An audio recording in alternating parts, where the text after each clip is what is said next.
आप भी पिछले दिन मौजूद थे, मियां आमिर साहब ने, चौधरी अब्दुर्रहमान साहब ने बड़ी ब्रीफिंग दी इन नए सूबों के हवाले से, उसका जोर इट्स गेटिंग मोमेंटम। तो मरियम नवाज साहब भी ये दबाव भी है जो आज उन्होंने तकरीर की है कि जनूबी पंजाब को मैं आया करूंगी, बैठूंगी सेक्रेटेरिएट, तो वो सेक्रेटेरिएट जिसपे 10 बिलियन रुपीज लगा के बिल्डिंग खड़ी की गई, अभी भी उसमें वहां पे कोई पावर्स नहीं है, आज भी सारी पावर्स मुल्तान के, ये सारी मुल्तान से आपके पास लाहौर के पास है। क्या उन पे ये दबाव तो नहीं आ रहा कि पंजाब में नए सूबे बनने की बात हो रही है, 33 नए वजीर आला बनाने की बात हो रही है पूरे मुल्क में, तो मुझे अभी से इस बात को रेजिस्ट करना है कि नए सूबे जो हैं वो ना बने। मैं खुद पंजाब को, मेरे होते हुए तो नए सूबे नहीं बन सकते। आपको कोई लगता है उनकी गुफ्तगू से इस तरह का मैसेज जो है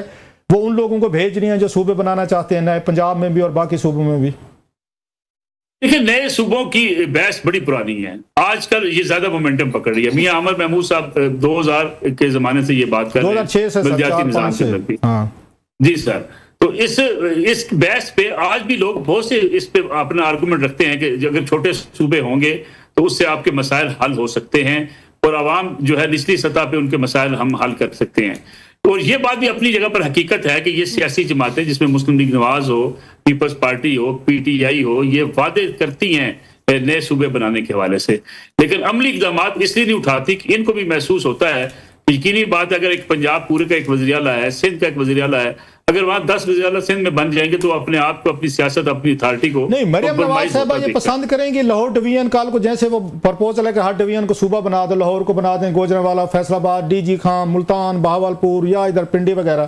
तो मरियम साहब ये पसंद करेंगी वो लाहौर डिवीजन के वज़ीर आला हों या उसी को सूबे की, लाहौर सूबे की? मैं वही अर्ज कर रहा था कि मरियम नवाज साहब हों या बिलावल हों या तहरीक इंसाफ हो, इनके लिए मुश्किलात होंगी, बर्दाश्त करना मुश्किल काम है। ये सोचे कि उनका इख्तियारात नीचे हर डिवीजन सतह पे चले जाएंगे तो इससे एक बंदे को अपनी सियासत की जो जारादारी है उसमें डेंट डलता हुआ महसूस होता है, लेकिन अल्टीमेटली फायदा इन्हीं का होगा। देखिए, इस वक्त भी अगर मरियम नवाज साहबा होती हैं, एक पार्टी की सरबराह होती हैं और उनके पंजाब में अगर तमाम डिवीजन जो हैं वो एक वज़ीर आला बन जाते हैं, उनकी पार्टी के वज़ीर आला होते हैं, लाहौर में उनका अपना वज़ीर आला होता है, अगर वो वफाक में चली जाती हैं, एज ए प्राइम मिनिस्टर चली जाती हैं, तो उनके लिए गवर्नेंस आसान हो जाएगी। लेकिन ये बात आपकी दुरुस्त है, अभी उनको ये महसूस होता है कि अगर फौरी सूबे बन जाते हैं तो अगर वो महदूद हो जाए लाहौर तक, बाकी सूबे किसी और के पास, लोगों के पास चले जाएं, तो इख्तियारात हम तो बांटना नहीं चाहते, हम तो बलदियाती। अच्छा मलिक साहब, लास्ट क्वेश्चन वो मरियम साहबा कह रही हैं कि जनाब हम फंड्स देंगे, पैसा देंगे, साउथ में 40 लाख बंदा मुतासिर हुआ, इट्स मैसिव, अभी तो फ्लड नीचे गया है तो कोई उस तबाहियां सामने आ रही हैं। हमने इंडियन पंजाब में देखा है सर, वहां में भी इसी तरह मिलती जुलती तबाही, वहां पे 26,000 करोड़ का उन्होंने अनाउंस किया है कि हम रिहेबिलिटेशन के लिए देंगे। मरियम साहबा दे सकेंगी इतने पैसे साउथ में? इतना दिल कर लेंगी? इतना पैसा है पंजाब के पास? लाहौर से पैसा निकालेंगी? जो एतराज होता है कि साउथ में या बाकी इलाकों में पैसा नहीं लगा, सराइकी इलाकों में 26,000 करोड़, मतलब बराबर मैचिंग दे सकती हैं ग्रांट जितनी वहां पे वो दे रहे हैं इंडियन पंजाब में, और बहुत बड़े पैमाने पर तबाही है सराइकी इलाकों में। 30-40 लाख बंदा अफेक्ट हुआ है सर, ये बहुत बड़ा नंबर है जो शायद पूरा सामने अभी नहीं आ रहा, तबाही जिस पैमाने की हुई है वहां पर।